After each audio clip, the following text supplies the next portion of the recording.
All right, AP historians. So you're getting ready to write a DBQ essay. I thought it might be helpful to give you one last kind of reminder, some tips, some advice on things that you definitely should consider before you write this essay. So let's take a look. The number one thing that you have to remember about any DBQ is that the whole premise of the essay is that you're going to read that prompt and then create an answer and argue that answer consistently. So the prompt drives the entire essay. So it makes sense to start with dissecting and really understanding what does that prompt want from you. 2, I can't stress this enough, good writers annotate as they read the documents. So if you know what the prompt is and you know what you're supposed to be looking for, look for those things in the documents. Remember, the main idea is not helpful usually. So even if it's one tiny minute little phrase or portion of that document, if it's on the topic, if it relates to the prompt, that's the part you want to be highlighting or jotting down on the side, in the margin, in a notebook, something like that. I would really encourage to come up with some sort of a key, right? So like $sign equals trade, an exclamation point equals violence, a P for politics. Maybe it's an up arrow and a down arrow for the concerns of the rich versus the concerns of the poor. Just something real quick that helps you quickly leave some little comments and then keep moving. With the test being digital, I'm actually encouraging you to maybe try out having a notebook open or a sheet of loose leaf out, because it might actually be easier for you to just write doc 1, blah, blah, blah, blah, blah, and write it down on your sheet of paper than trying to type and toggle between two screens. Just an idea. So you might want to try that. Do not skip the pre-writing. I know sometimes people freak out about time and they read the documents and they go, I have a rough idea in my mind, I'm just going to go. Don't, right? I would rather you take the 2, 3, 4, 5 minutes, whatever it takes for you to do your pre-writing. That is time well spent, okay? You want to box out and have an idea, what are your topics going to be and what documents match up to those topics, right? So I would know before I start writing, I'm going to try to clump these documents into this idea, these documents into this idea. I think that's really smart. You might even want to try to go back and highlight which documents you want to do source analysis, or maybe write down just real quickly context equals, so that you remind yourself what you want to say. Okay, one thing that you can do well ahead of writing, but it's also really, I guess, a good idea before you dive in, reflect on the rubric.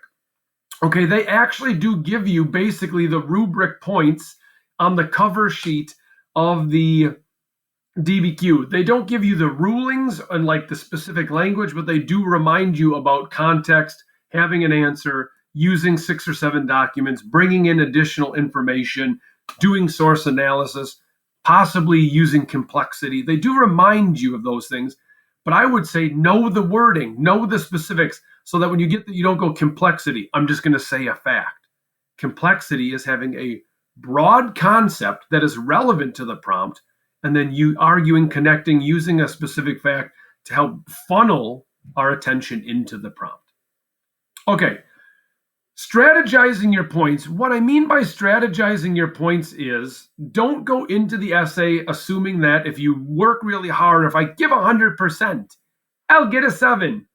That just won't happen. Truthfully, you probably aren't aiming at a 7.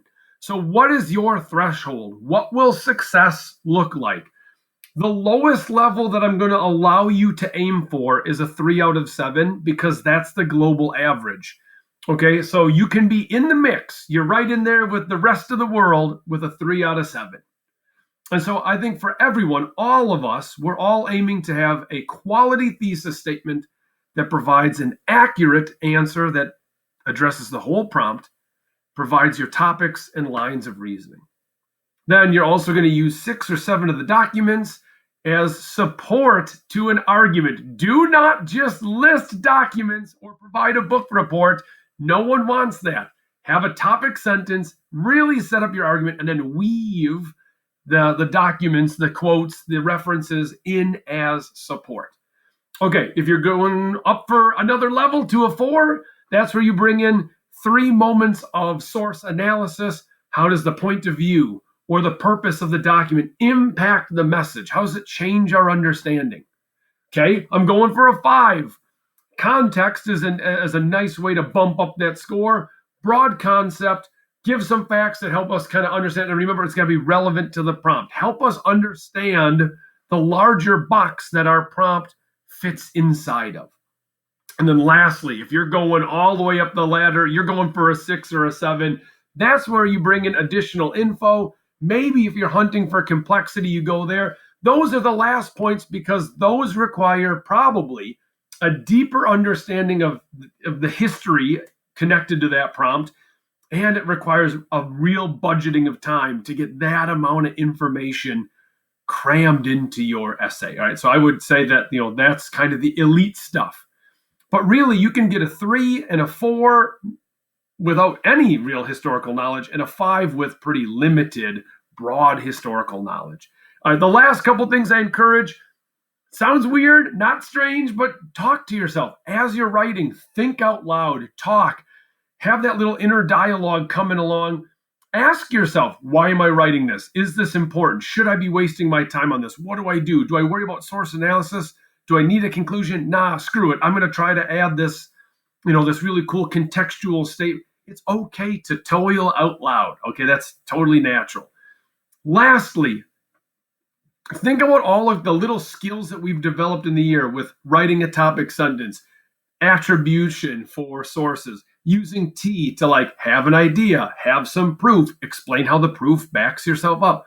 All of those things increase confidence and then pace. So when you get to that paragraph, instead of worrying, oh my God, I don't know what to say, here's my topic, I'm going to connect it to my prompt.